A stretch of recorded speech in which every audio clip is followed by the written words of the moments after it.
Nous nous retrouvons aujourd'hui pour un format d'épisode un peu différent de nos échanges habituels, généralement organisés en tête-à-tête avec les leaders. Désormais, vous pourrez prendre part aux discussions initiées dans le cadre de nos Leaders Masterclass. Les Leaders Masterclass, c'est un échange intimiste, en présentiel, avec des leaders d'entreprise, des managers et des étudiants. Notre objectif est de sensibiliser aux principes fondamentaux du management inclusif, d'initier aux nouveaux modes de gouvernance des entreprises et de partager les bonnes pratiques et expériences en matière d'innovation sociale. Avec nous, découvrez et analysez les stratégies managériales des plus grandes entreprises aux côtés de leurs dirigeants. Dans ce cadre, je vous laisse à nos échanges autour de l'entreprise à mission, avec 2 femmes leaders et engagées. Marie Guillemot, présidente du directoire de KPMG France, et Émilie Sidikian, vice-présidente exécutive et directrice générale de Salesforce France. Un échange constructif autour de 2 visions stratégiques d'entreprise complémentaires, portant des valeurs et des engagements forts. Cette session est animée par Pierre Rodokanaki et Mirabel Martinon, les 2 cofondateurs des Leaders Masterclass. Bonne écoute!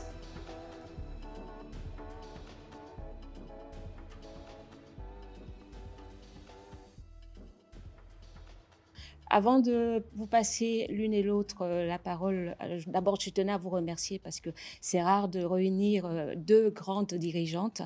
Peut-être une petite présentation pour commencer, si vous voulez bien, Émilie. J'ai passé deux décennies au sein d'Accenture. J'étais responsable du secteur de l'énergie et ensuite j'étais responsable de la ligne métier de la technologie sur la France, Benelux, le Maroc et l'île Maurice. Merci Émilie de cette précision. Marie qui a l'habitude de venir, ça fait la 3e fois Marie. Vous êtes la présidente du directoire, là je ne me suis pas trompée, vous n'avez pas changé entre-temps de poste?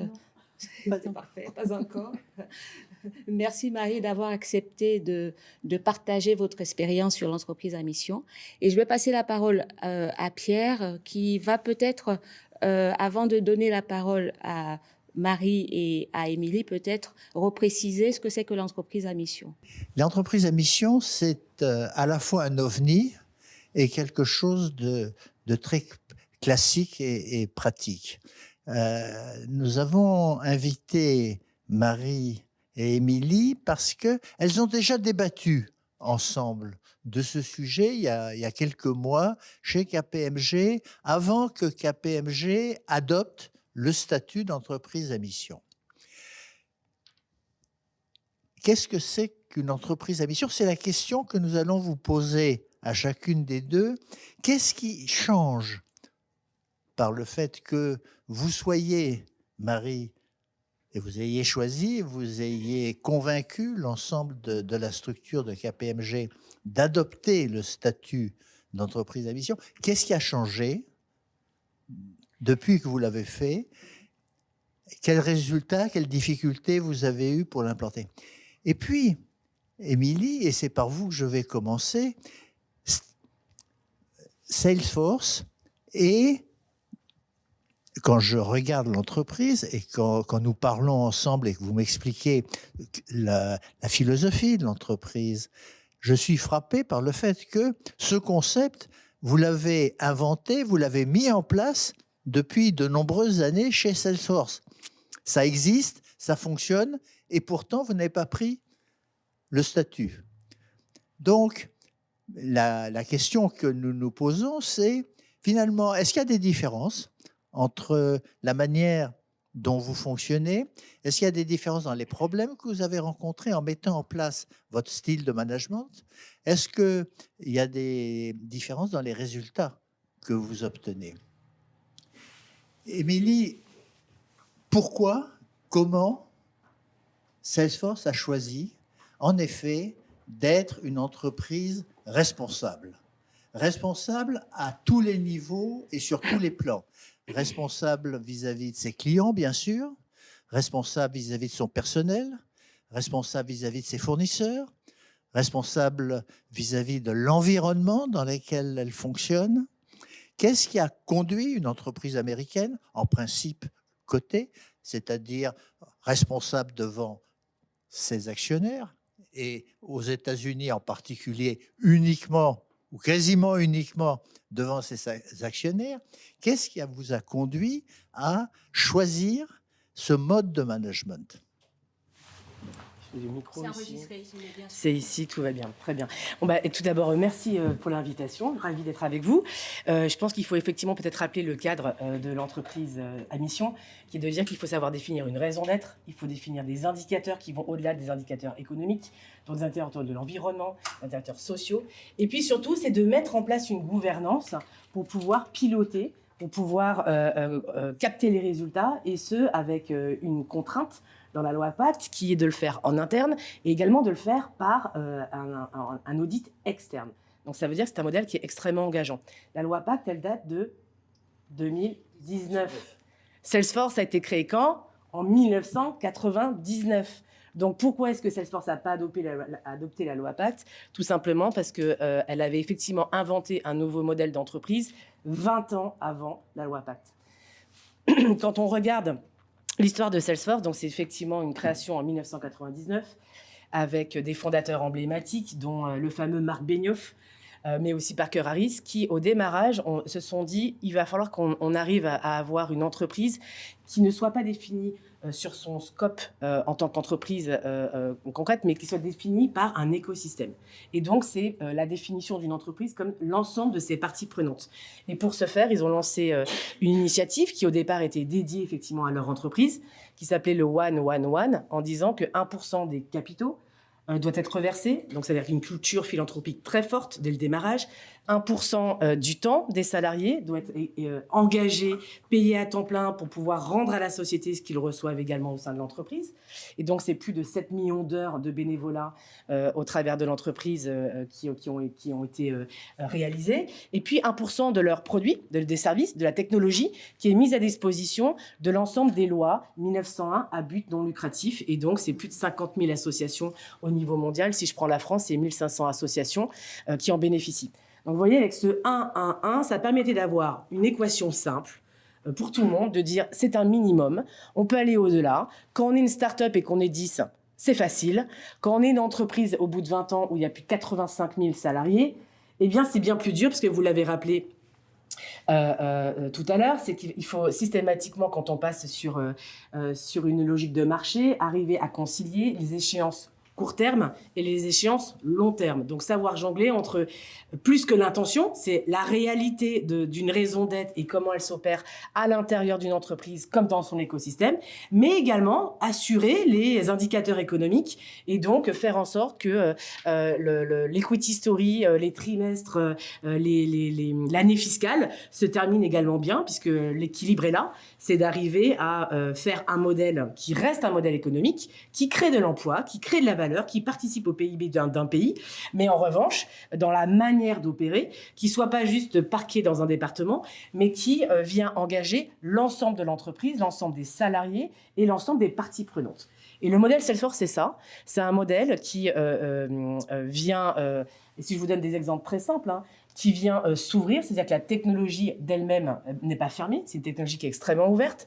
Donc vous avez par exemple la French Tech, mais également ce qu'on appelle des ISV, d'autres sociétés qui viennent se greffer à cette technologie pour développer leur propre business model.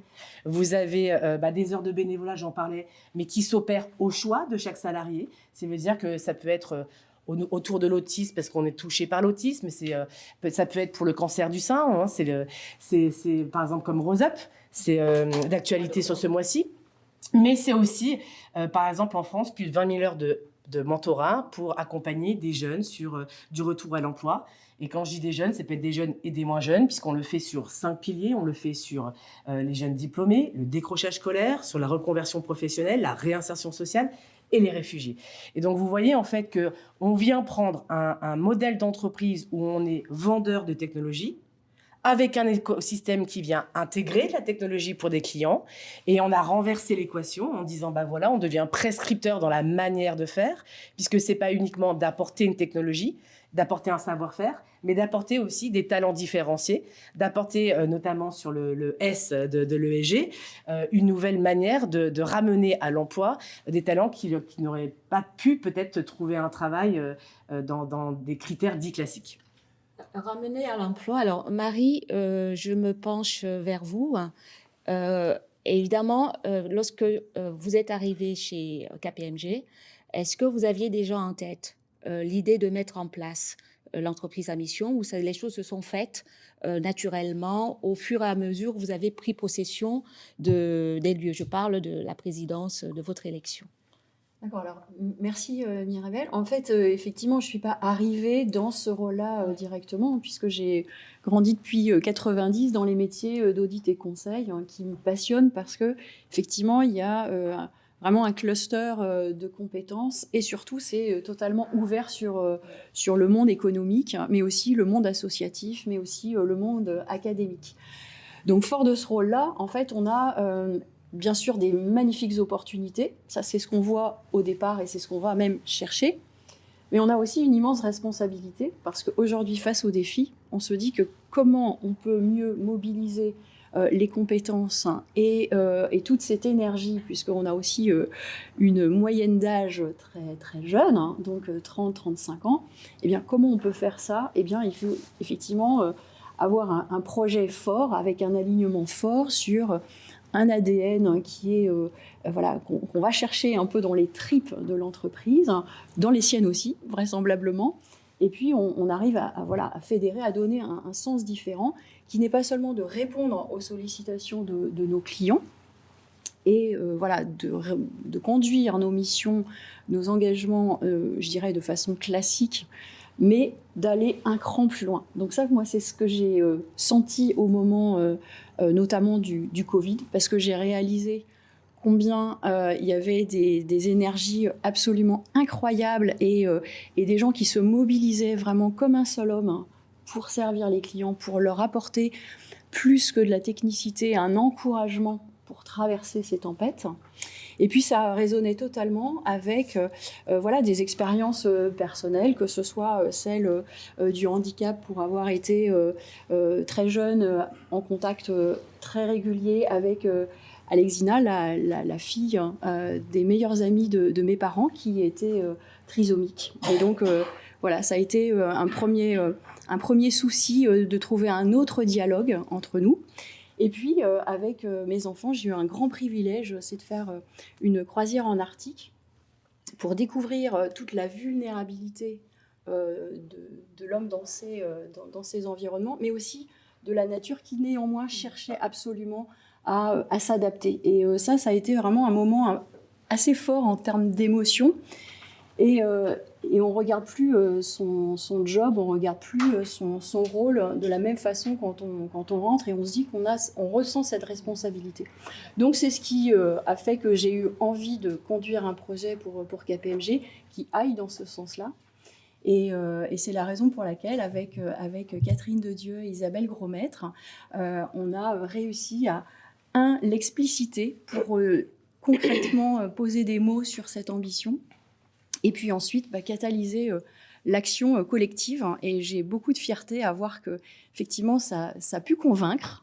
Et ça donne beaucoup de sens et de peps à nos équipes. On va revenir en détail justement sur la mise en place et les difficultés ou au contraire les succès que vous avez eus dans ce domaine. Mais peut-être avant, j'ai une question pour vous. Est-ce que vous avez senti des différences nationales de sensibilité et d'acceptabilité du concept? C'est-à-dire, est-ce qu'en Allemagne, la France est, si mon souvenir est exact, le 2e ou le 3e pays de Salesforce, donc un pays important après les États-Unis. Est-ce que aux États-Unis, en France, en Allemagne, en Grande-Bretagne, l'acceptabilité, la manière de concevoir votre métier est différente? Alors, le modèle, il est mondial. Il est effectivement... donc, on est une boîte californienne à la base. Donc, ça a commencé avec une culture plutôt anglo-saxonne, américaine, très décomplexée sur les problématiques de philanthropie. Il faut être honnête, ils sont assez décontractés pour dire, il faut faire de la philanthropie. On est numéro 1 en philanthropie. En France, on le dirait pas.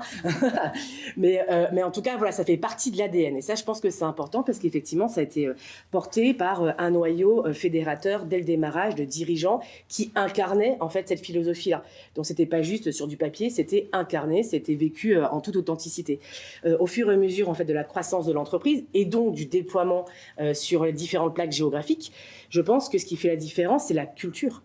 Et la culture est tellement engageante, tellement forte que la notion de valeur partagée, elle est positionnée comme un critère à l'embauche. Ça veut dire qu'on est moins sur l'analyse de votre CV que de bien comprendre quels sont vos moteurs intérieurs, quelles sont vos valeurs dans la vie, quelles sont vos valeurs du coup que vous mettez aussi dans votre travail, parce qu'on n'est pas une personne le week-end et une autre personne la semaine.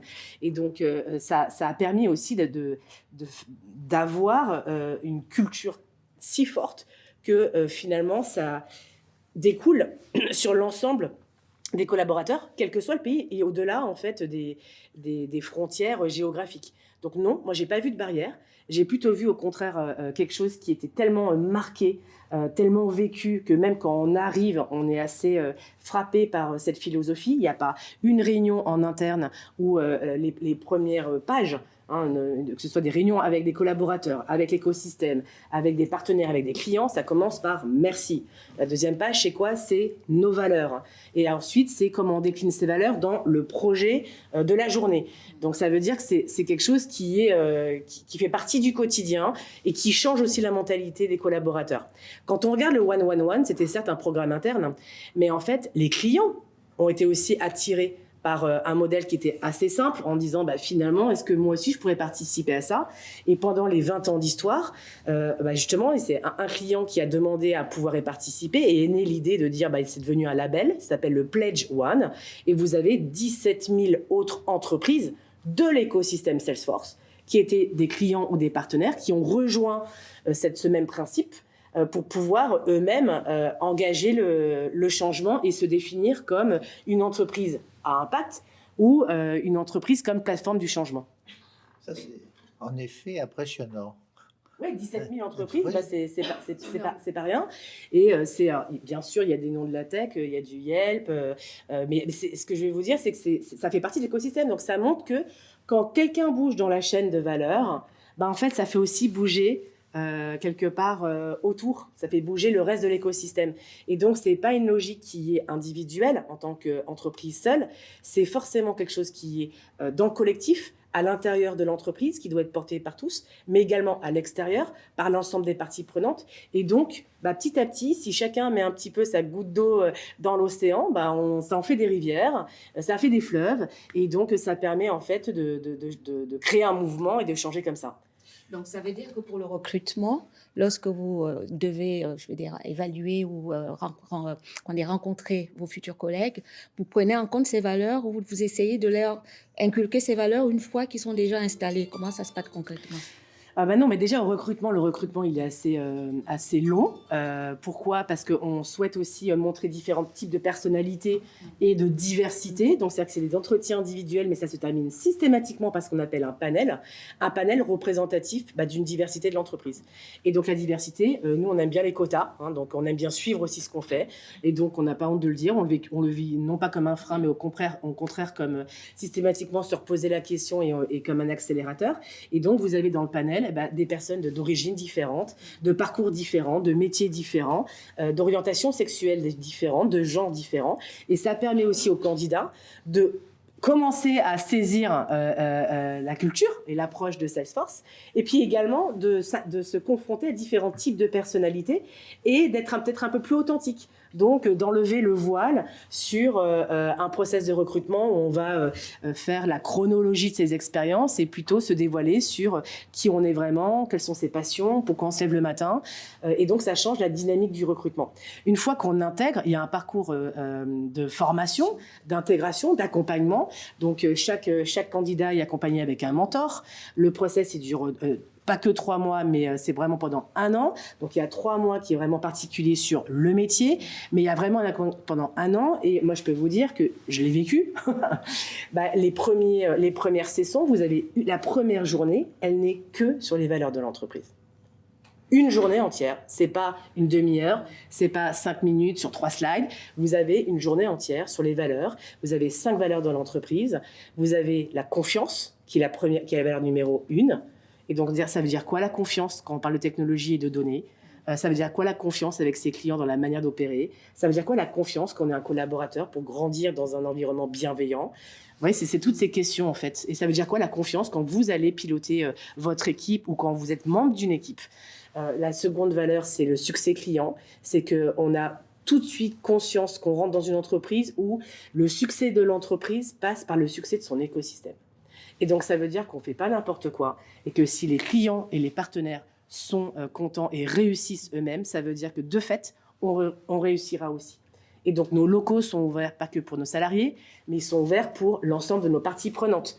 On a, tous les jours, je passe, on a des associations qui sont présentes, on regarde des business models, on a des formations, on a de la reconversion professionnelle, on a des sessions de recrutement pour notre écosystème, on a nos clients, voilà, même vous pouvez passer et dire, on est amis de Salesforce, on aimerait bien venir. Voilà, il n'y a personne qui vous dira non. On a même des collaborateurs en vacances qui sont en vacances à Paris. Ils viennent avec leurs enfants. Ils sont fiers de montrer à leurs enfants la Tour Eiffel depuis les bâtiments. Non, mais donc ça, c'est important. Le troisième point, c'est l'innovation.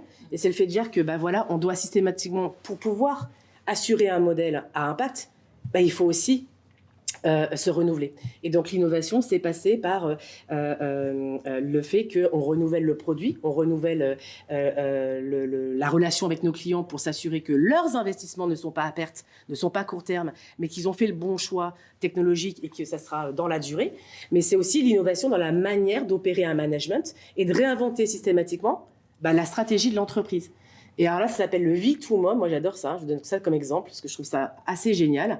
Ça veut dire quoi? Donc, V2MOM, V2MOM, vision, valeur, donc il y a 2 V, vision, valeur, mesure, obstacle, méthode, obstacle et mesure. Et donc, ça veut dire quoi? Ça veut dire que tout un chacun, que ce soit au niveau du comité de direction groupe, par exemple, à Marc Benioff, il présente sa stratégie, il la renouvelle 2 fois dans l'année, et n'importe quel salarié de l'entreprise, parmi les 85 000, peut venir hacker la stratégie du dirigeant. C'est quand même dingue, non, comme culture.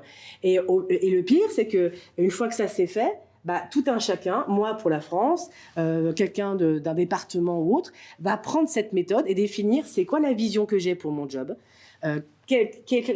comment je vais traduire les valeurs de l'entreprise dans ce job, comment je vais définir des méthodes pour pouvoir le réaliser sur les 6 mois ou l'année qui viennent. Donc, je définis des échéances atteignables.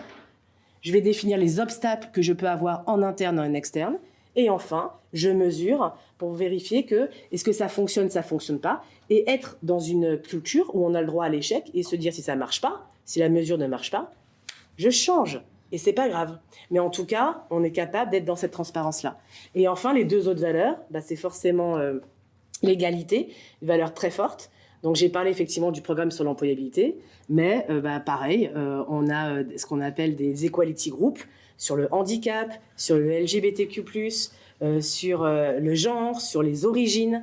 Alors là, ça peut paraître peut-être compliqué dans un débat français, mais on a, sur les origines africaines, on a un réseau, sur les origines asiatiques, on a un réseau. Et donc, c'est pas du communautarisme, c'est plutôt de se dire, ce sont des groupes de parole où chaque employé, il n'y a pas de tabou, ils parlent de leurs problématiques. Ça permet aussi de faciliter l'intégration. Et surtout, c'est qu'ils viennent remonter des propositions en direct à n'importe quel moment le long de l'année pour pouvoir faciliter le fait de se sentir bien dans son rôle, dans qui on est, dans sa raison d'être individuelle au sein de l'entreprise. C'est impressionnant comment une entreprise en 20 ans peut arriver à transformer elle-même et son environnement. Ça fait pas mal d'objectifs, Marie.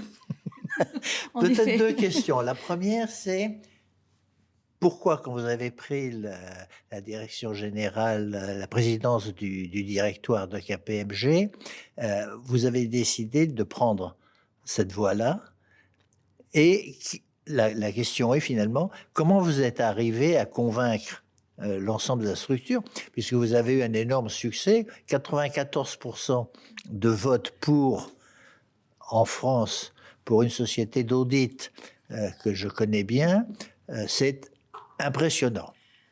C'est un grand plaisir et une belle fierté, effectivement. Alors, nous, on est un petit peu plus vieux en France. Alors, moi, je suis présidente de KPMG en France. Hein, donc, voilà, je mesure aussi l'écart qu'il peut y avoir entre faire bouger une structure en France et tout un réseau qui a des empreintes environnementales ou sociales assez différentes d'un pays à l'autre, néanmoins. On pourra y revenir.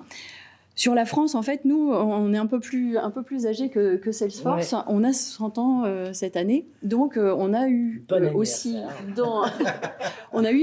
dans notre histoire à sans cesse se réinventer pour non pas forcément changer de stratégie ou d'objectif, qui est toujours d'être le partenaire vraiment de référence et de confiance de nos clients, quel que soit le métier qu'on exerce, que ce soit l'audit, le conseil, l'expertise ou encore la fiscalité et le droit, mais plutôt de toujours effectivement se réinventer dans les sujets, dans la technicité, la méthodologie, embarquer la technologie, etc. Ce qui me semble être vraiment super critique, hein, c'est de retourner aux sources. Qu'est-ce qui fait qu'on vient dans un cabinet comme KPMG? Qu'est-ce qui fait qu'on y reste, qu'on y grandit?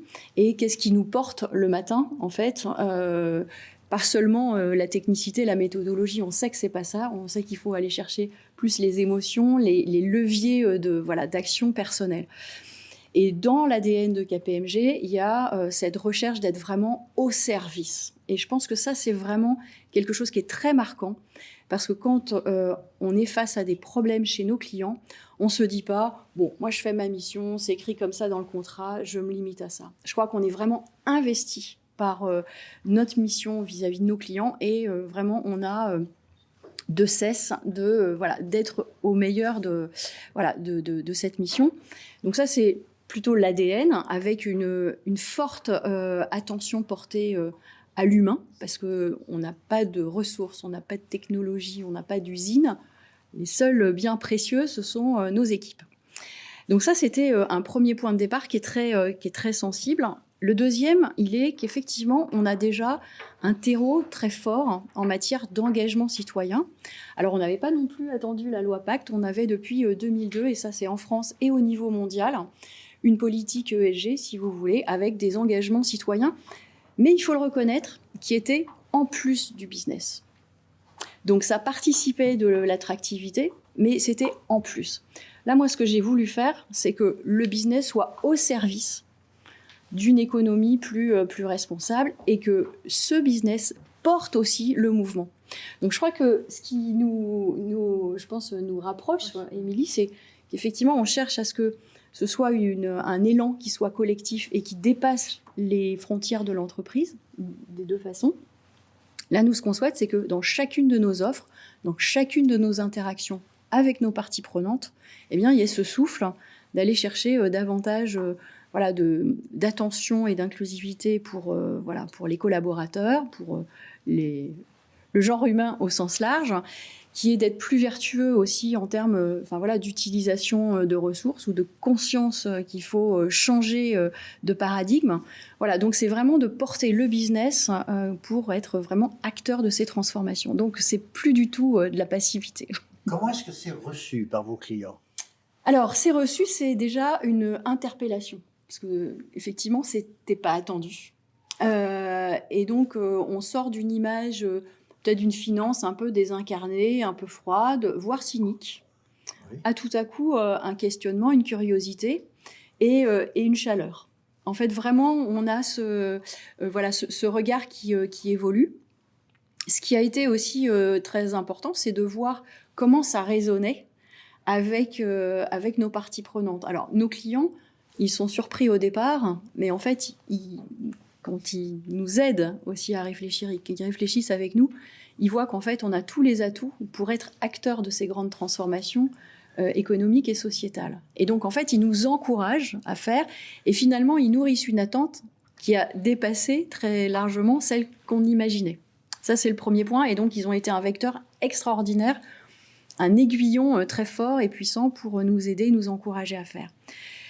Les écoles, aujourd'hui, comme les collaborateurs, en fait, nous, on sent un rapport de force assez assez inversé. Et les entretiens de recrutement, nous aussi, on va essayer de chercher quels sont les traits de personnalité, quels sont les moteurs d'action. Mais derrière, ce sont aussi les collaborateurs qui choisissent l'entreprise dans laquelle ils vont. Et donc, ils la choisissent avec effectivement ce jeu de valeurs qui, pour KPMG, c'est l'intégrité, donc l'alignement aussi avec, avec une vision d'un rôle et d'une indépendance, l'excellence, donc quel que soit le métier dans lequel on exerce, le courage. Et aujourd'hui, le courage, c'est une valeur qui a été portée dans le jeu de valeurs de KPMG il y a quelques années, qui a été très largement débattue. Je crois que c'est là que tout se joue aujourd'hui. C'est d'aller au-delà de la facilité, au-delà de ce qui peut être déjà bien. Donc c'est vraiment le dépassement. Et puis on en a deux qui sont restés phrasés en anglais. Ils sont together for better. Donc c'est retrouver le collectif. Quelle que soit la différence, c'est de plutôt mettre l'accent sur la convergence de vues, sur les points communs et la complémentarité. Et puis le for better, c'est justement de dire que c'est pas suffisant d'être bon dans son job, il faut aller au-delà et donc il faut œuvrer aussi pour le bien commun ou le mieux commun. Donc voilà pour ce qui est des valeurs, donc on va les chercher et ça c'est aussi une attractivité de nos jeunes. Et puis après ils nous disent non mais attendez, concrètement, moi, comment je peux être alignée avec mes valeurs en venant chez KPMG? Comment je peux m'engager dans des actions? Comment je peux travailler sur des projets qui rejoignent ce changement environnemental et sociétal?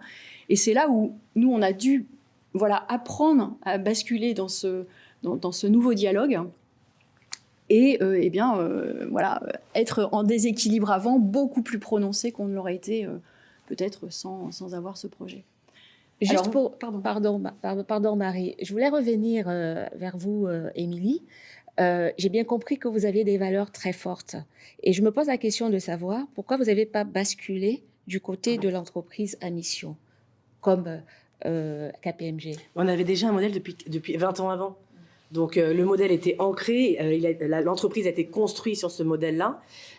Il fonctionne, il est adhéré, il est vécu de l'intérieur sur l'ensemble des salariés. Et en plus, on a 17 000 autres entreprises qui l'ont adopté. Donc je pense qu'il ne faut pas opposer les modèles. On a la loi Pacte, on a B Corp, on a Pledge One. Et vous savez quoi, je pense que c'est justement dans la diversité des actions, dans le cumul de l'impact que l'on peut avoir tous ensemble, que cela se joue. Donc je pense qu'il n'y a pas peut-être un modèle plus qu'un autre. Tant que ça marche et qu'il y a du résultat, je suis pour ce qui nous unit plus que ce qui nous divise. Ouais. Donc du coup, pardon Marie, je reviens vers vous. Est-ce que ça veut dire que le fait d'avoir pris d'un point de vue statutaire, donc adopter l'entreprise à mission, ça engage, ça a beaucoup de contraintes pour vous ou pas? Comment vous et puis comment surtout de manière concrète vous avez réussi à gérer ce passage-là, de l'information à la sensibilisation des collaborateurs, parce que ça, on n'en a pas parlé, de manière concrète. Est-ce que c'est des questionnaires? Est-ce que c'est des entretiens? Parce que là, on a vu le résultat, 94%, c'est quand même assez important comme adhésion. Alors oui, effectivement, moi je suis totalement d'accord avec Émilie. Ce qui est important, c'est l'impact que l'on a en interne et au-delà de ces frontières et dans l'écosystème. Ça, c'est vraiment, je pense, ce qui est vraiment l'essentiel. Pourquoi nous, on a choisi d'adopter ce statut? Alors, c'est un statut français. Donc ça, c'est aussi des débats qu'on peut avoir. Moi, ce qui me semblait important, c'est qu'on fasse un choix délibéré. On ne répond pas à une injonction, on ne répond pas à une compliance, et on en a beaucoup dans nos métiers de l'audit et du conseil. Là, il y avait un choix délibéré. Et c'est en fait sur l'énergie de ce choix délibéré que moi, j'ai voulu vraiment m'appuyer. Est-ce que c'est facile? Non, c'est pas facile, parce que j'ai beaucoup entendu, mais on le fait déjà. Et effectivement, ça change rien d'une certaine façon, parce que l'ADN est là, il y a déjà beaucoup d'actions, et il y a un alignement sur ce sentiment de devoir agir au-delà de son métier pour le mieux commun. Mais en même temps, ça change tout. Parce que quand on met et on s'engage vis-à-vis, non pas seulement de ses actionnaires, mais de ses clients, mais des écoles ou des universités dans lesquelles on recrute, mais aussi auprès des associations qu'on accompagne, et on en a à peu près une 60aine déjà depuis une dizaine d'années, on ressent un devoir et une exigence dans l'action qui est encore supérieure. En tout cas, c'est l'expérience qu'on en a faite. Et on pose au même niveau, à parité, des exigences de performance financière avec des exigences de performance ou de responsabilité extra-financière. Et donc, on a cette tension, et cette tension, elle s'invite systématiquement dans nos discussions, dans les décisions que l'on va prendre sur l'organisation, dans des décisions d'investissement, dans des décisions de prendre ou pas tel client. Puisqu'en fait, dans nos métiers, on accepte ou pas les clients, on accepte ou pas les projets, on accepte ou pas les missions. Et donc, en fait, on croit que finalement, le pas va pas être si grand, et finalement, il est quand même assez important. Et dans les obstacles, parce qu'effectivement, les 94%, il a fallu aller les chercher. Donc, il y a eu un travail de fond qui a été fait, et avec l'aide d'Isabelle Grosmaître, qui a apporté un aiguillon extérieur et une capacité à catalyser l'énergie positive qu'on pouvait avoir, qui était de dire on repose la raison d'être. Alors, on en avait une depuis 2017, qui ne nous semblait pas suffisamment collective ou partagée. Elle avait été faite un peu rapidement, il faut le reconnaître. Donc là, on l'a remise, je dirais, sur la table, et on l'a pétrie avec les 10 000 collaborateurs de KPMG qui ont été consultés sur ce sujet-là. Donc il y a une appropriation beaucoup plus forte. Ils ont été aussi mobilisés et amenés à se poser la question de leur engagement prioritaire. Et on a fait, le 21 octobre l'année dernière, une journée d'action nationale avec 7000 collaborateurs mobilisés. Donc c'est une des plus grosses opérations de ce type en Europe, au bénéfice de l'environnement. C'est la cause qu'ils avaient choisie. Et le fait de partager au même moment, tous ensemble, un même défi, il y a aussi une énergie qui se crée. Ça a été le lancement de ce projet. 2 groupes de travail ont œuvré. Donc l'un représentant les différents métiers et marchés de KPMG, mais aussi des spécialistes à la fois des sujets sociétaux et environnementaux. Ça, c'est un premier groupe. Et puis un autre groupe, c'est un comité Next-Gen que j'ai souhaité que l'on monte, non pas pour être en shadow COMEX, comme ça se fait de temps en temps, mais pour être vraiment l'aiguillon qui challenge notre sincérité et le côté concret de nos engagements. Et eux ont travaillé pour définir des initiatives et nous challenger pour les prendre. Et donc, ils sont venus les pitcher en COMEX avec le business case qui va bien, les investissements qui vont bien. Et voilà comment tout ça s'est mobilisé. Et bien sûr, on n'y serait pas si on n'avait pas eu des regards aussi exigeants que bienveillants pour nous encourager à faire. Et les 50 parties prenantes qu'on a pu interviewer nous ont été aussi des appuis très forts quand il a fallu convaincre les partenaires. Parce que dans nos cabinets, on n'est pas organisé en mode, je dirais, hiérarchique ou matriciel seulement. On a aussi un partnership avec un homme, une voix, d'une certaine façon. Et il y a une dynamique un peu différente parce que finalement, on est entre pairs. Et donc, il y a des débats qui souvent sont assez nourris. Là, je crois qu'on a essayé de poser le terreau et montrer en quoi c'était une responsabilité qu'on portait déjà et qu'on devait emmener plus loin. Et comment ça serait aussi sans doute un atout différenciant pour les jeunes qui travaillent chez nous. Et les jeunes, c'est pas 94% à être convaincus, ils sont beaucoup plus que ça. Et donc, en fait, ils ont emmené la bascule du partnership aussi dans l'adoption de ce statut. Très bien. Émilie, oui. Quand vous arrivez le matin au bureau, oui. Il y a beaucoup de problèmes à traiter, bien sûr, sur votre table. Quels sont les problèmes liés justement à cette culture d'entreprise que vous rencontrez de temps en temps et comment est-ce que vous les résolvez? Est-ce qu'il y a des gens qui tordent le nez en disant mais ça marche pas, je ne veux pas, ceux-là s'ils sont des salariés de l'entreprise, sont marginalisés et partent d'eux-mêmes. Quels sont les problèmes que vous avez à traiter en tant que patronne qui sont liés à la culture? Alors, on a assez peu parlé de l'environnement. Donc, je prends par exemple, on va parler du E. Mais par exemple, effectivement, on est une boîte de technologie et donc en 2013, on a lancé un plan au niveau mondial de dire qu'il fallait absolument qu'on arrive à transformer aussi nos propres opérations pour être 100% renouvelable sur l'ensemble de nos opérations. Donc, c'est long à faire quand on a des serveurs, quand on est une boîte du SaaS. Donc, on s'y est attelé.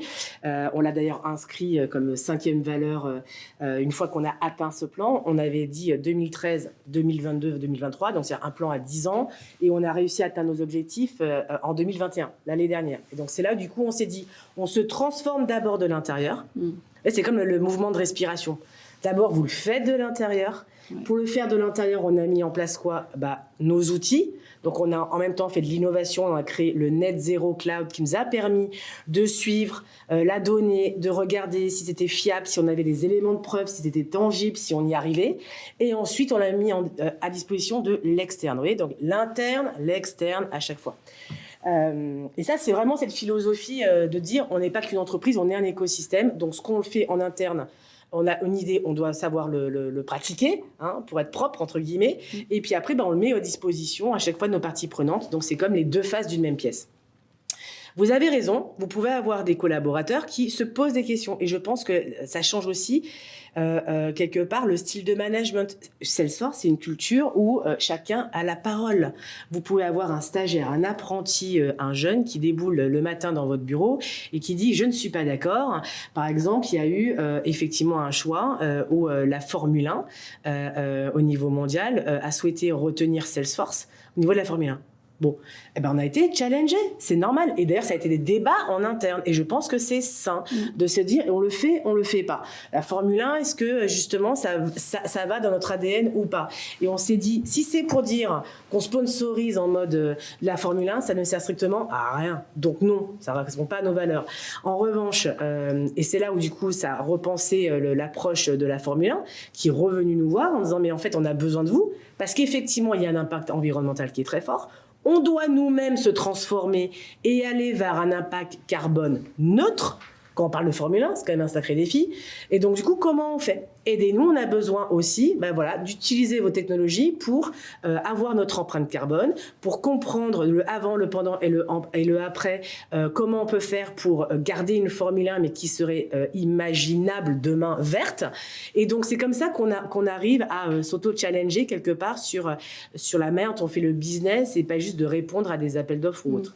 Et donc, on peut avoir des collaborateurs, vous voyez, qui sont dans ce challenge-là. Et je pense que c'est plutôt assez sain. Après, ceux qui n'adhèrent pas, il faut être honnête, vous pouvez avoir des personnes qui arrivent dans l'entreprise, voient une telle ouverture sur... non, mais surtout, c'est vrai qu'il y en a, ça peut aussi heurter des sensibilités très individuelles. Et donc, alors quand je dis heurter, c'est juste par rapport à une histoire, à une éducation ou autre. Et si, effectivement, on a, par exemple, mis en place un système où chacun peut choisir son prénom. Voilà. Parce qu'effectivement, on a des collaborateurs en transgenre, on peut avoir des collaborateurs qui souhaitent choisir leur prénom. Bon, donc il y a l'état civil et on a décidé que si quelqu'un veut s'appeler Peach ou n'importe quoi, à la limite, c'est pas grave. Je peux m'appeler, moi, Natacha demain et donc je le fais en un clic. Bon, il y a des personnes qui peuvent ne pas forcément adhérer, mais pour le coup, ça fait partie de nos valeurs sur la partie égalité, où on souhaite que chacun puisse être qui il est et que du coup, il y ait tellement plus de tabous qu'il puisse se concentrer correctement sur son travail et sa performance. En faisant ça, il se peut qu'il y ait des personnes qui, au bout d'un an, décident de ne pas complètement adhérer à tout et partir. Est-ce que c'est grave ? Non, c'est pas grave. Je pense qu'il faut être suffisamment ouvert pour dire on est transparent. Voilà comment on fonctionne. C'est pour ça qu'on prend le temps du recrutement pour être très honnête sur les engagements que cela suppose, sur par exemple le mentorat et les heures de bénévolat. Vous avez des gens qui font le minimum. Et puis, vous en avez d'autres qui font beaucoup plus que les 1%. Voilà. Donc, on n'est pas dans le bâtonnage. On pose un cadre avec, quelque part, des règles du jeu. Et ensuite, ces règles du jeu, on les applique pas. Enfin, vous voyez ce que je veux dire? Chacun individuellement va faire ses choix. Et je pense que du coup, le fait de donner, de pas être dans le bâtonnage, de dire c'est obligatoire, il faut le faire, mais de laisser la flexibilité à ceux qui ont envie d'en faire plus, de le faire. Ceux qui ont envie d'en faire moins, c'est leur choix aussi. Mais au bout d'un moment, ça permet en tout cas de créer un mouvement. Très bien. C'est intéressant l'histoire des prénoms. Est-ce que vous avez une thématique où vous pensez on peut encore aller plus loin par rapport à ces valeurs? Parce que tout à l'heure, vous parlez d'égalité, on parlait de diversité. Est-ce que vous pensez que vous, personnellement, ou votre groupe, peut encore pousser la réflexion et imposer certaines thématiques? Ah ben, je pense qu'on n'a jamais terminé, que ça évolue tout le temps. Et c'est pour ça que dans la culture de l'entreprise, comme elle est très horizontale, et qu'on a ces equality groups, ben, en fait, ça vient du terrain. Donc, c'est pas du tout des mesures qui sont prises du haut vers le bas, avec un modèle très hiérarchique en disant, bah, tiens, l'idée, je l'impose à tout le monde. Non, c'est pas imposé, c'est réfléchi. C'est fait en collaboration, c'est co-créé avec l'ensemble des salariés, mais également des parties prenantes. Ça veut dire qu'on a des feedbacks, on est aussi challengé par notre écosystème et c'est sain. Voilà, donc on a une mesure. Par exemple, le flex office. On a parlé tout à l'heure des locaux. Sur le flex office, c'est de se dire est-ce qu'il faut imposer ou pas des jours dans la semaine. Ça a été un débat récent. Je peux vous dire que on a fait le choix, avec des débats, de se dire qu'est-ce qu'on fait. Il y a des différences culturelles. À Paris, on a un taux d'occupation de 85%, quand c'est 50% à New York et 20% à San Francisco. Donc on voit que c'est disparate. En revanche, on s'est dit, on pose un cadre où chacun choisit. Donc on n'impose pas de jour. Et on a décentralisé la décision avec le manager d'équipe et tout un chacun. Et regardez ce qui se passe, nous, sur nos effectifs en France. 85% de taux d'occupation de nos bureaux, c'est qu'on n'a pas de problème de retour au travail. Et donc, je pense que c'est ça, c'est de dire, susciter le débat, offrir un cadre où chacun a le droit à la parole, et ensuite, de ne pas être dans forcément le bâtonnage, mais de poser des règles claires du jeu. Et donc, c'est par exemple sur le flex office, c'est le fait de dire, tu peux être où tu veux, par contre, tu es en capacité du jour pour le lendemain d'aller chez ton client si tu le demandes. Voilà, et après, tu choisis. Sur les bénéfices de l'entreprise, c'est dire on n'est pas le Club Med, on reste une entreprise, on offre un cadre bienveillant, il y a des bénéfices et des devoirs. Et donc d'être très clair aussi sur l'équation. Donc c'est juste, je pense, cette notion de confiance qu'on évoquait tout à l'heure. Et du coup, j'ai envie de vous poser une question. Est-ce que vous êtes une entreprise libérée? Je ne sais pas si on est libéré ou pas. Je pense qu'on peut toujours s'améliorer. Mais en tout cas, on aime à se définir, et je pense que c'est vraiment concret, comme non pas une entreprise, mais un écosystème. Un écosystème de valeurs partagées où nos fournisseurs, quelque part, ils savent qu'on est tellement engagés qu'ils doivent aussi partager ces valeurs-là. Les clients, il y en a qui adhèrent, d'autres qui adhèrent pas. Et ça fait peut-être le tri aussi. Et puis, on essaye de démocratiser la technologie, quelle que soit l'industrie et la taille des entreprises. Mais ça permet en tout cas d'avoir systématiquement le débat sur qui on est, quel impact on peut avoir ensemble et pas forcément seul. Comme je le disais tout à l'heure, un de nos objectifs est de faire partager le plus largement possible vos expériences. Et je crois que tout ce que vous nous avez dit toutes les deux va bien dans ce sens, soit dans ce qui sera mis sur les sites, soit sur les podcasts. Si une entreprise, taille moyenne ou grande, venez vous voir en disant j'ai été convaincu, le patron ou le directeur général vient vous voir en disant j'ai été convaincu, je suis encore une vieille entreprise française d'origine familiale, hiérarchique, structurée. Qu'est-ce que vous lui donneriez l'une et l'autre comme conseil pour démarrer, pour commencer à faire pousser la petite fleur? Alors, moi, pour faire pousser la petite fleur, je crois que je commencerai comme on a commencé en réalité, en retournant sur les leviers d'action. Qu'est-ce qui fait qu'on qu'on se sent bien, qu'on a envie d'agir? Et voilà, puiser dans l'ADN. Qu'est-ce qui fait la singularité de l'action qu'on veut avoir? Quel est le chemin commun? Et ça, c'est super important parce que c'est l'alignement sur lequel tout va s'ancrer. Donc, c'est la verticalité de la mission. Et après ça, C'est de définir le cadre, de définir les règles du jeu, comme tu le disais, Émilie, et de mobiliser. Mais je pense qu'il faut vraiment faire ce travail d'introspection presque, et de façon concertée, en interne, en externe. Je crois qu'il y a vraiment une richesse énorme. Et nous, c'est vraiment l'expérience qu'on en a eue. Et l'attente, elle est encore bien plus forte. Et l'encouragement à en faire, il est encore bien plus fort dans le regard des parties prenantes. Et ça, c'est un vecteur d'action juste incroyable. Donc moi, je conseillerais d'aller chercher ce regard sur la mission. Très bien. Émilie? Je pense qu'il faut aussi être... voilà, enfin là on a parlé un peu de nos entreprises, de nos expériences. Je pense qu'il n'y a pas un chemin. Il y en a, le point de départ de chacun peut être différent. Ça se fait dans la durée, donc savoir commencer aussi de manière peut-être simple pour pouvoir fédérer par le succès, montrer que ça peut marcher, commencer à engager et du coup identifier que ça se fait vraiment sur le long terme et que ça ne s'arrête pas. Donc il faut vraiment y croire et le vivre, le porter. Hein, ça c'est important quand on parle de raison d'être, d'ADN, parce que c'est pas juste de le faire pendant un an. C'est quelque chose qui modifie, qui transforme, qui métamorphose le modèle d'affaires d'une entreprise, la culture de l'entreprise, la façon d'opérer l'entreprise. Donc ça, je pense que faut le réaliser. Et effectivement, quand on regarde aujourd'hui c'est quoi, 750 entreprises qui ont adopté la loi Pacte. Plus de 50% sont plutôt des petites entreprises, de 0 à 10 salariés. Donc ça montre qu'elles ont cette agilité en fait pour le faire. Est-ce que ça veut dire qu'il faut pointer du doigt les gros ? Je pense que non, parce que c'est pas évident et que ça nécessite aussi de repenser toute l'histoire. Tu l'as dit, 100 ans pour KPMG. Quand on a une telle histoire, il faut savoir prendre le temps aussi de poser les bonnes bases pour que ça fasse pas un flop au démarrage, mais pour que ça puisse réussir étape par étape. Et puis, peut-être aussi que le dernier point, c'est quand on voit, aujourd'hui, on est en plein milieu de la crise, sur tous les aspects. Le prix du mégawattheure, j'ai regardé ce matin, on est dans une envolée, on est passé de 40 à pratiquement 600 et on annonce peut-être cet hiver du 1000 € mégawattheure. Je pense qu'il y a une vraie inquiétude des entreprises de se dire, mais si je porte ce type d'initiative, est-ce que ça ne va pas avoir un impact économique sur la manière dont j'opère. Donc ça peut être la crainte, ça peut être le frein, de se dire, attends, ma priorité, c'est déjà de survivre.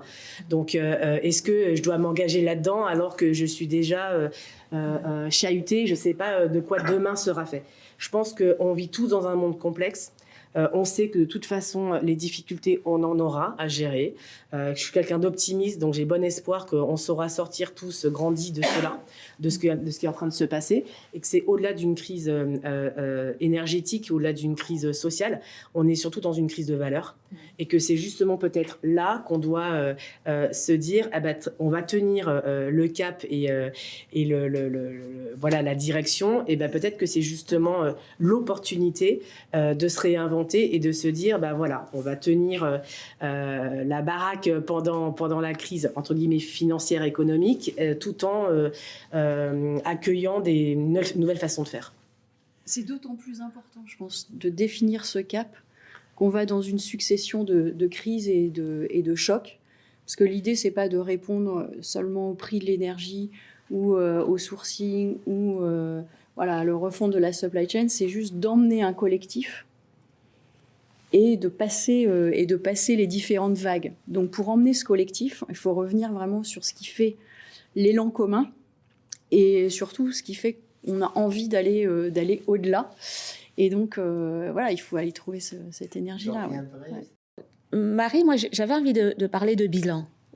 Vous allez me dire que c'est peut-être prématuré parce que vous n'avez pas encore suffisamment de recul pour pouvoir dire ce qui fonctionne ou ce sur quoi il va falloir peut-être pousser le cursus pour améliorer. Est-ce qu'à ce niveau, on peut déjà en parler, le côté KPMG par rapport à la mise en place, l'évaluation, si le mot, je ne sais pas si c'est le bon mot d'ailleurs.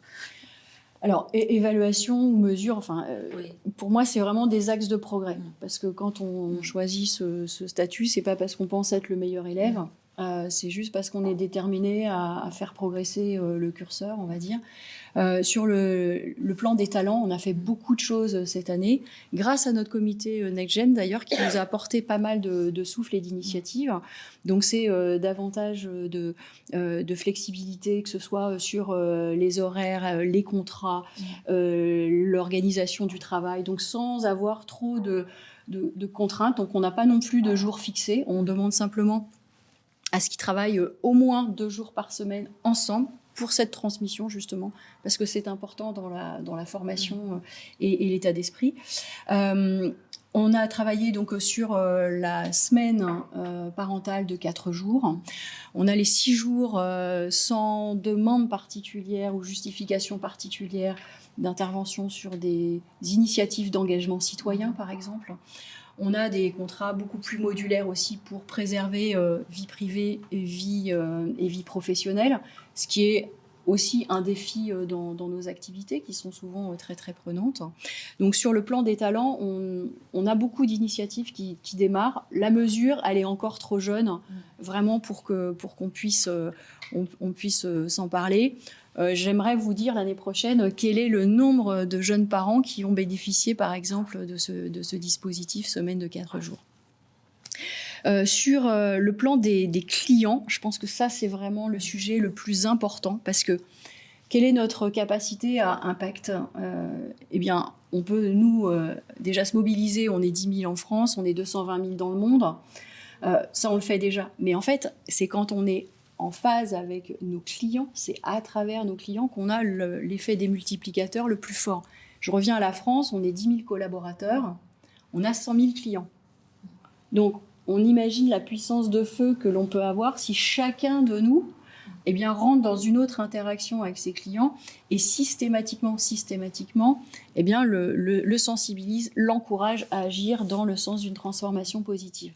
On peut très bien être impliqué sur un audit, sur une transformation digitale, par exemple, sur de la fiscalité. On peut systématiquement apporter un ingrédient ESG dans la discussion, dans la mission. Et on est maintenant aujourd'hui dans un nouvel échange, un nouveau dialogue avec nos clients, qui est de dire, écoutez, cette mission, ce projet, on va le conduire avec vous. Mais parce qu'on est une entreprise à mission, parce qu'on veut partager avec vous un certain nombre de convictions, voilà le supplément qu'on voudrait faire, voilà l'extra mile qu'on voudrait conduire avec vous.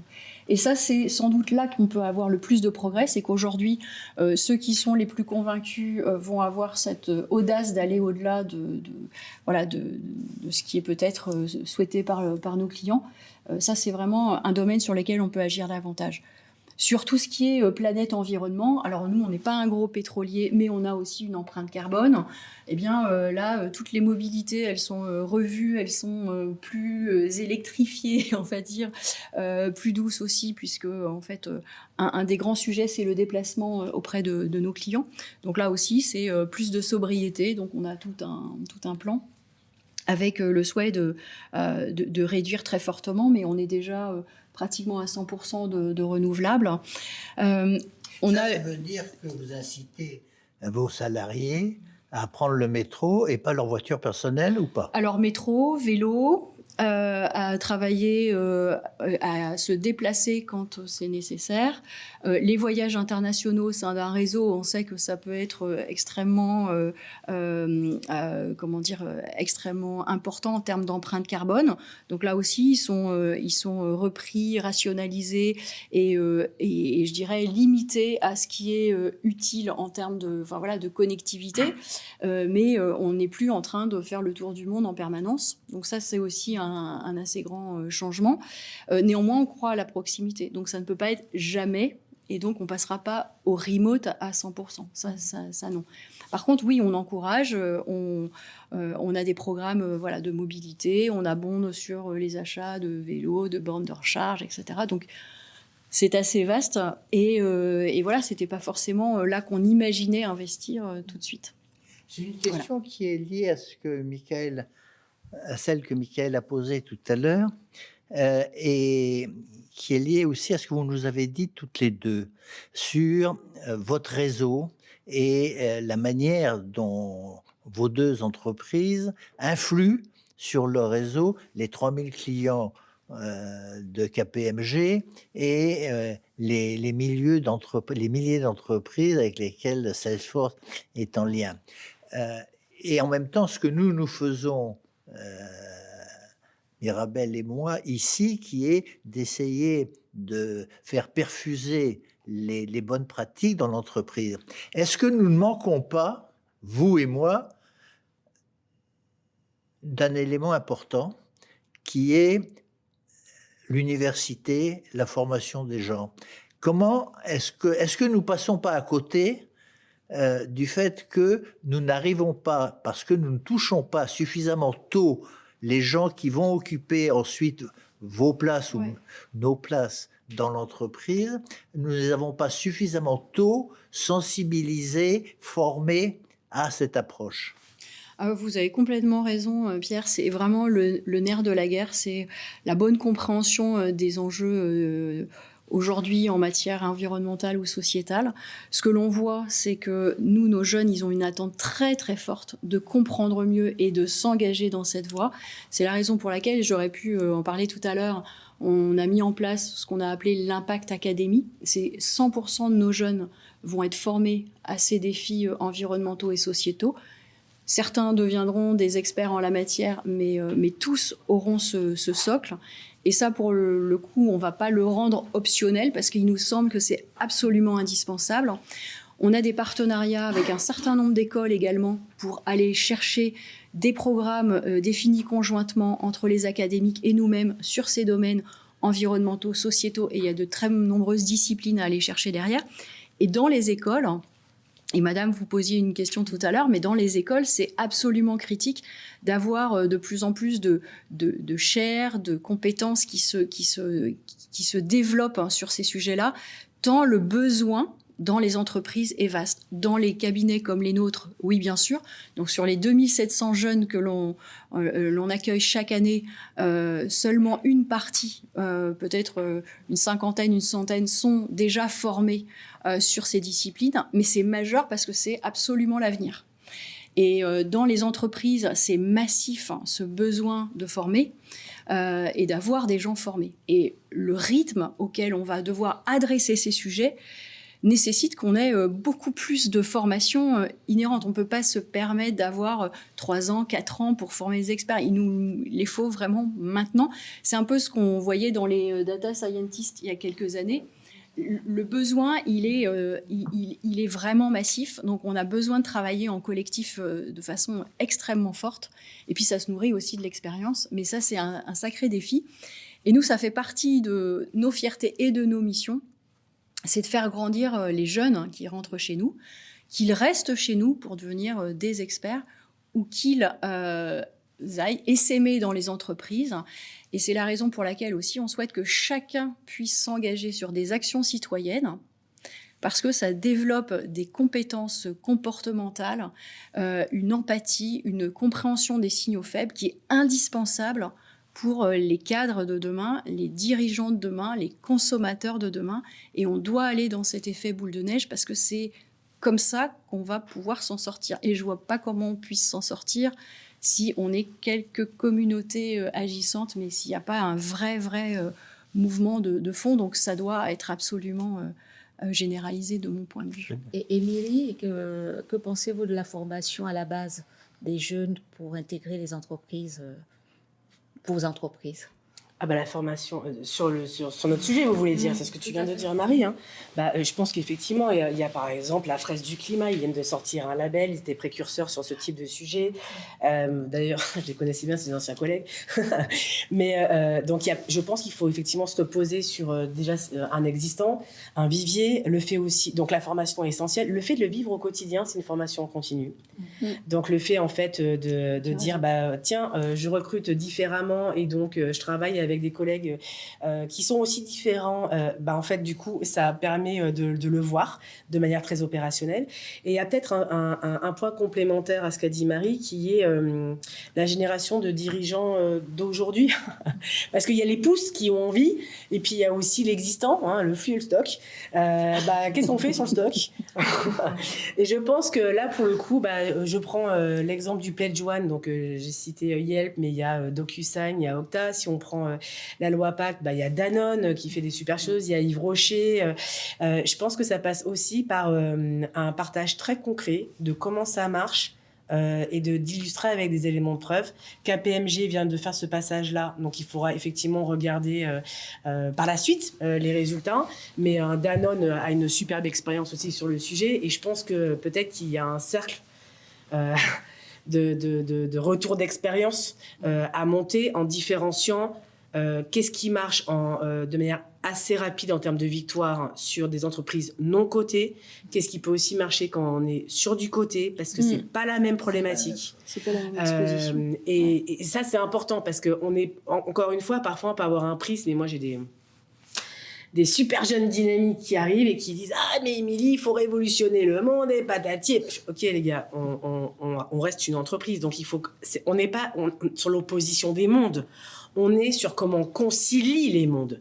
Et cette conciliation, elle est effectivement délicate. Il y a une gestion du risque qui n'est pas la même. On prend plus de risques en passant sur une loi Pacte. Il faut être honnête. Il y a un risque juridique, il y a un risque d'audit. Toi, en tant que dirigeante, tu es aussi au premier rang. Parce que c'est pas que l'entreprise, c'est aussi les dirigeants. Ouais. Et je pense que ça, c'est une réalité. Il ne faut pas se cacher. Ça, c'est le modèle de la loi Pacte. Il y a d'autres modèles qui existent. Et donc, je pense qu'il faut juste désacraliser qu'est-ce que ça veut dire au quotidien, de quoi on parle pour éviter les peurs. Et donc, pour éviter les peurs et pour inciter au mouvement, il faut montrer ce qui a bien fonctionné, ce qui marche bien, et partager les expériences pour que chacun, quelque part, vienne créer son propre chemin dans un cercle de confiance. Donc, peut-être que vous pourriez créer un cercle de partage sur le sujet avec le stock des dirigeants. Voilà, en plus du flux à faire grandir des fameuses nouvelles pousses. Alors, pour ceux qui sont peut-être... Ouais. On va déjà commencer par les invités, parce que beaucoup de jeunes étudiants sont demandeurs de ce genre de structure, de vous entendre en direct, parce qu'ils n'ont pas l'occasion de le faire. Et on a pensé, peut-être grâce à vous, la prochaine fois, on va inviter quelques jeunes pour vous challenger peut-être de plus près. Et ça peut être intéressant pour vous deux, de les entendre, poser des questions très précises sur les actions que vous avez engagées et aller peut-être plus loin. Le Collège citoyen de France, pour être honnête, donc j'y participe et on a ce regard avec la génération qui arrive, qui est en fait inquiète, qui se pose des vraies questions sur ce qu'on est en train de faire. Il y a le film Animal qui retrace aussi c'est le film de Cyril Dion qui retrace deux adolescents de cultures différentes et qui font justement le tour de la planète et comment le lien avec le vivant peut se recréer ou pas, quelles sont les différentes initiatives. Après, encore une fois, je pense que l'échange est pertinent. Je pense vraiment qu'il y a peut-être un point qui est aussi sur la génération des dirigeants déjà en place. Voilà, c'est les deux en fait. C'est pas les jeunes contre les vieux. Je pense qu'on n'en est plus là. On en est sur arriver à désacraliser. Qu'est-ce que ça veut dire pour une entreprise qui est déjà existante, parce que le chemin est long, que ça doit être la gestion du risque, le profil de risque n'est pas le même. Tu vois, qui est en fait... Il y a un rapport au risque, c'est absolument vrai. Moi, je crois beaucoup au mentoring. Je pense que ça fait beaucoup d'effets positifs sur la diversité, par exemple. On l'a vu. Moi, j'ai beaucoup de plaisir à échanger avec nos parties prenantes en premier lieu, mais aussi avec des entreprises qui se posent la question d'adopter un statut d'entreprise à mission ou de devenir en entreprise à impact, quel que soit le statut finalement qu'elles élaborent. C'est vraiment comment on partage l'expérience en proximité et comment on s'encourage. Parce que le risque, il y en a. Il y en a sans doute plus dans le statu quo que dans l'avancement sur ce chemin, je pense. Il y aura forcément des peurs, il y aura forcément des résistances. Ça, c'est la vie. Et donc, comment on se met en mouvement malgré ça? Et comment on traverse ça? Et je pense que vraiment, les regards croisés, ça aide beaucoup. Voilà. Et donc, en fait, il faut sans doute, évidemment, confronter et voir ce qui marche le mieux et fédérer tous ces acteurs qui sont déjà engagés. Mais il faut que chacun d'eux puisse faire tache d'huile autour de lui, parce que c'est comme ça qu'on va étendre cette action, en fait. Donc il y a beaucoup de coalitions aussi qui ont été montées sur les engagements citoyens. Il y en a peut-être un peu moins qui concernent l'engagement du dirigeant ou des entreprises en tant que telles et la mise en mouvement. Bon, il y a aussi les entreprises à mission qui se sont fédérées. Mais voilà, il y a encore besoin... on est au début du chemin. Enfin, oui, donc, 750 il y a besoin d'aller plus loin. entreprises, c'est très faible finalement. C'est très faible. Et donc il y a un effort de prosélytisme important à faire. Mais je pense que la séance de ce matin aura contribué et va contribuer beaucoup dans ce sens.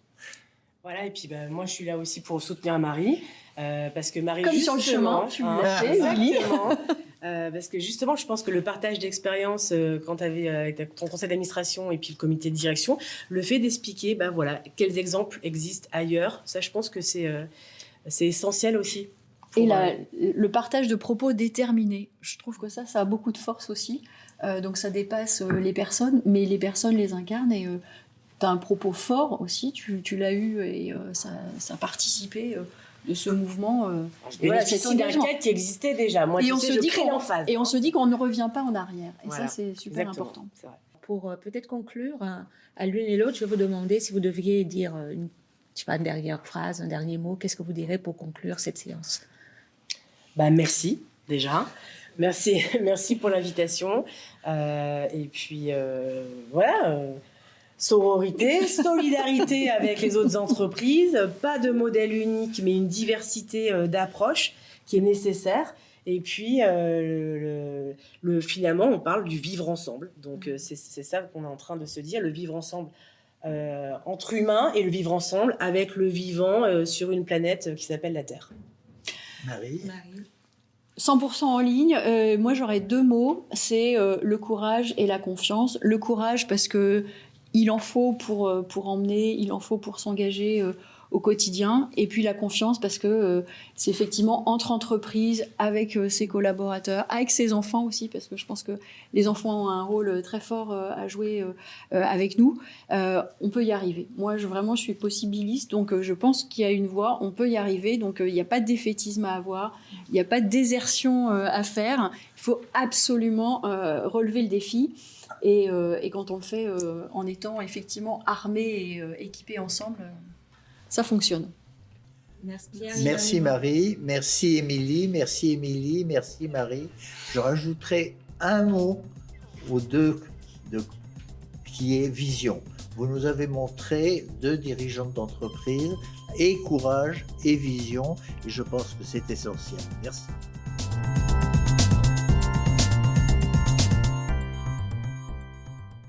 Si vous aussi vous souhaitez participer aux échanges entrepris dans le cadre des Leaders Masterclass, retrouvez toutes les informations sur www.leadersmasterclass.fr. À très vite.